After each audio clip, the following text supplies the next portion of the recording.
Welcome to Very Vegan with Terry. I'm Terry. If you know me personally, you know all about my apple cake. It is one of my favorite recipes to make and give away, usually because it makes so much.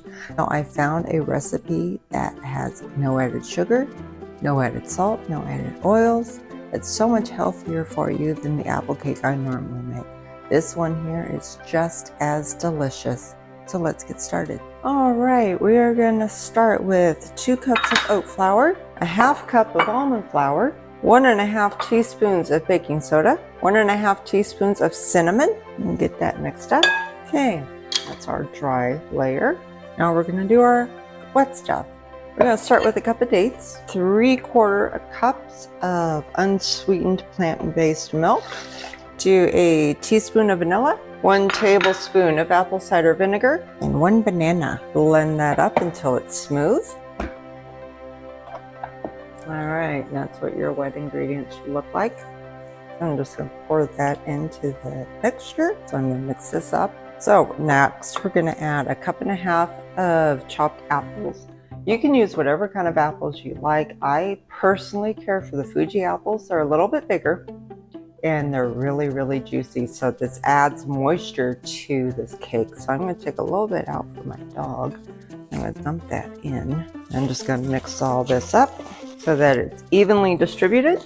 And then it's going to go into a round cake pan. I always line my aluminum pans with parchment paper so that the aluminum from the pan does not leak into the food. And you don't have to worry about this being exact when you go to pour it in the pan, because as you smooth it all out, it's going to be even and good and just perfect. This parchment paper will also help you to be able to get it out of the pan a lot easier. So when you go to frost it, it's going to come out really easy. Just even that out the best you can.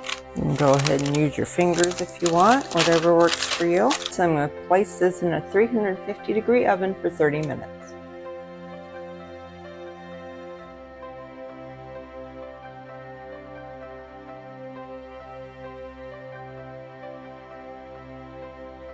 All right, while the cake is in the oven, we're going to make the frosting. So we've got a cup of dates, 1/2 teaspoon of vanilla, 1/2 cup of unsweetened plant-based milk, and a cup of just plain old water. Blend it up until smooth. There's our frosting. It's very smooth, it's very spreadable. So what's going to happen is once the cake comes out, it's going to rest for about 20 minutes. We're going to take it out of the pan, flip it on the plate, and then we'll get this cake frosted. What are you doing? Huh? What you doing, mister? Put your hands on. All right, the frosting has cooled, and we're just going to put this over the delicious cake and enjoy. This serves 8 to 10 people depending on how big you like your slices. In my household, it will probably serve 8 because we like our dessert. I appreciate your watching this video. If you liked what you saw, just hit that like button and subscribe to be notified of future videos. Thank you, have a good day, and God bless.